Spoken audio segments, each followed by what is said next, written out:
ഒരു ഭീമൻ കല്ല് പിളർത്തി അതിൽ നിന്ന് ഒരു ഒട്ടകത്തെ കൊണ്ടുവന്നാൽ നിന്നിൽ ഞങ്ങൾ വിശ്വസിക്കാം. സമൂദിലെ പ്രമാണിമാരുടെ സഭയിലേക്ക് പ്രബോധനത്തിനായി കടന്നുവന്ന സോലഹ് നബി അലൈഹിസ്സലാമിനോട് അവർ മുഖവേരയില്ലാതെ പറഞ്ഞു.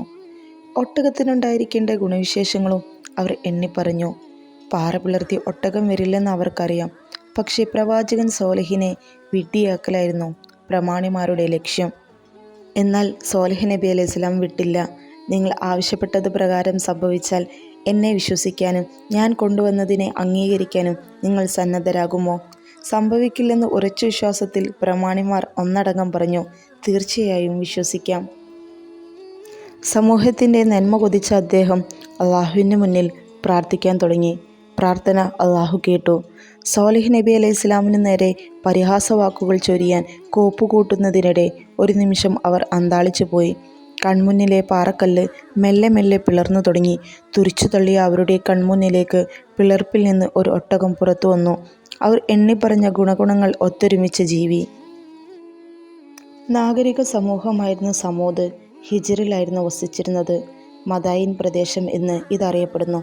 വൻ മലകൾ തുരന്ന് ശില്പചാരുത വഴിഞ്ഞൊരുങ്ങുന്ന ഗേഹങ്ങൾ അവർ പണിതു. സുഖലോലുപതിയിൽ കഴിഞ്ഞ അവർ പക്ഷേ തങ്ങളുടെ കഴിവിൽ അഹങ്കരിക്കുകയും അള്ളാഹുവിനു പകരം ശിലാവിഗ്രഹങ്ങൾക്ക് മുന്നിൽ നമിക്കുകയും ചെയ്തു. ഇവരിലേക്കാണ് പ്രവാചകനായി അള്ളാഹു സോലഹ് നബി അലൈഹിസ്സലാമിനെ അയക്കുന്നത്. അതുവരെ സർവരാലും ആദരിക്കപ്പെട്ടിരുന്ന സോലഹ് നബി അലൈഹിസ്സലാം ദൈവദൂതനായി പ്രബോധനം തുടങ്ങിയതോടെ അവർക്കിടയിൽ വെറുക്കപ്പെട്ടവനായി.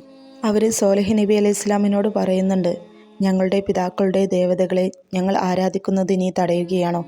നീ ക്ഷണിക്കുന്നതിനെ പറ്റി ഞങ്ങൾക്ക് സന്ദേഹമുണ്ട്, തീർച്ച. അപ്പോൾ സോലഹ് നബി അലൈഹിസ്സലാമിൻ്റെ മറുപടി ഇങ്ങനെയായിരുന്നു, നിങ്ങൾ അള്ളാഹുവിനെ സൂക്ഷിക്കണം, അവനെ മാത്രം ആരാധിക്കുകയും വേണം.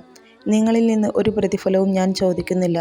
എനിക്കുള്ള പ്രതിഫലം നൽകുന്നത് അള്ളാഹുവാണ്. ഞാൻ നിങ്ങളിലേക്കുള്ള വിശ്വസ്തനായ ദൂതനാണ്. അപ്പോഴേതാ ആരോപണങ്ങൾ വീണ്ടും വരുന്നു. നീ ഞങ്ങളെപ്പോലുള്ള മനുഷ്യൻ മാത്രമാണ്. നീ ഇപ്പോൾ ആഭിചാരബാധിതനായിരിക്കുകയാണ്. അതുകൊണ്ട് നീ പറയുന്നത് സത്യമാണെങ്കിൽ അതിന് തെളിവായി ഒരു ദൃഷ്ടാന്തം കൊണ്ടുവരൂ.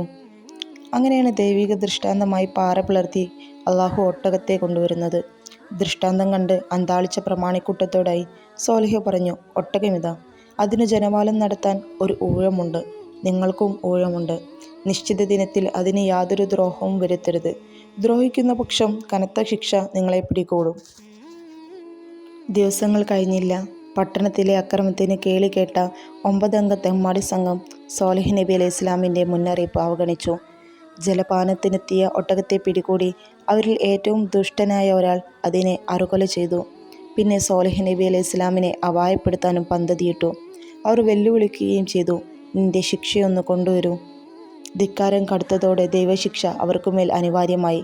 സോലഹ് നബി അലൈഹിസ്സലാം അവരോട് പറയുന്നുണ്ട്, നിങ്ങൾ 3 ദിവസം നിങ്ങളുടെ ഭവനങ്ങളിൽ സൗഖ്യം അനുഭവിച്ചു കൊള്ളൂ. പിറകെ ശിക്ഷ വന്നെത്തും. ഒരിക്കലും തെറ്റാത്ത വാഗ്ദാനമാണത്. രാത്രിയിൽ ഉയർന്നു കേട്ട ഘോര ശബ്ദം ഹിജ്റിനെ പിടിച്ചു കുലുക്കി. രാവു പുലർന്നതോടെ ഹിജ്ർ ശൂന്യമായി. സമൂദിലെ പ്രമാണിമാർ മുഴുവൻ കമഴ്ന്നടിച്ചു വീണു. അവരുടെ പെരുമയുടെ വാസഗേഹങ്ങൾ നാശമടഞ്ഞു. അവിടെ അങ്ങനെ ഒരു ജനത വസിച്ചിട്ടില്ലാത്തതുപോലെ. എന്നാൽ സോലഹ് നബി അലൈഹിസ്സലാമിനെയും വിശ്വാസികളെയും അള്ളാഹു രക്ഷിക്കുകയും ചെയ്തു.